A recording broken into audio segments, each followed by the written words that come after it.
சென்னை உயர்நீதிமன்றம் சாலையை ஆக்கிரமித்த வழக்கு தொடர்பாக நோட்டீஸ் ஒன்று அனுப்பியிருக்கு நடிகர் சங்கத்திற்கு.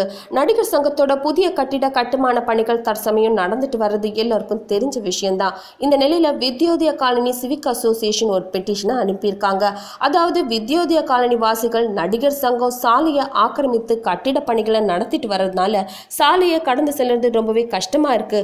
மேலும் பிரகாசம் சாலை அடையறதுக்கு சுத்திட்டு போக வேண்டி இருக்கிறதா சொல்லியிருக்காங்க. நடிகர் சங்க கட்டிடம் உள்ள சாலை பிரகாசம் மற்றும் அபிபுல்லா சாலையை இணைக்கிற ஒரு பிரதான சாலை அப்படிங்கிறது ரொம்பவே குறிப்பிடத்தக்கது. இது தொடர்பாக நடிகர் சங்க பிரசிடென்ட் நாசர் சொல்லும்போது, நாங்க CMD அப்ரூவல், அதாவது சென்னை கார்பரேஷனோட அனுமதியை வாங்கிட்டு தான் கட்டுமான பணிகளை தொடங்கி இருக்கோம் அப்படின்னு சொல்லியிருக்காங்க. இந்த நிலையில பெஞ்ச் வெக்கேஷன் முடியறதுக்கு முன்னாடி, அதாவது கடந்த வியாழக்கிழமை விசாரணைக்கு வந்தது இந்த வழக்கு.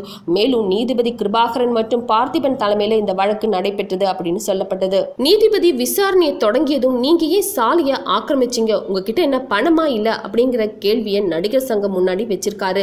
மேலும் நடிகர் சங்கமும் CMDA, அதாவது சென்னை கார்பரேஷனும் இது தொடர்பான விளக்க அறிக்கையை வெள்ளிக்கிழமை சப்மிட் பண்ணணும் அப்படின்னு சொல்லப்பட்டிருக்கு.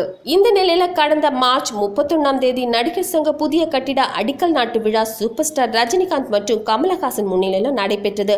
அந்த அடிக்கல் நாட்டு விழாவில் நடிகர் சங்க சீஃப் செக்ரட்டரி, அதாவது நடிகர் விஷால் பேசும்போது, கட்டிடத்தோட கட்டுமான பணிகள் வரும் செப்டம்பர் மாதம் முடிவடைந்துவிடும் அப்படின்னும், மேலும் இந்த புதிய கட்டிடத்தின் வாயிலாக ரூபாய் 50 லட்சம் வருமானமாக எதிர்பார்க்கப்படுகிறது என்றும், அந்த நிதியானது நலிந்த முதிர்ந்த கலைஞர்கள் மற்றும் மேடை நடிகர்களோட நலனுக்காக பயன்படுத்தப்படும் அப்படின்னு சொல்லியிருந்தது ரொம்பவே முக்கியமானது.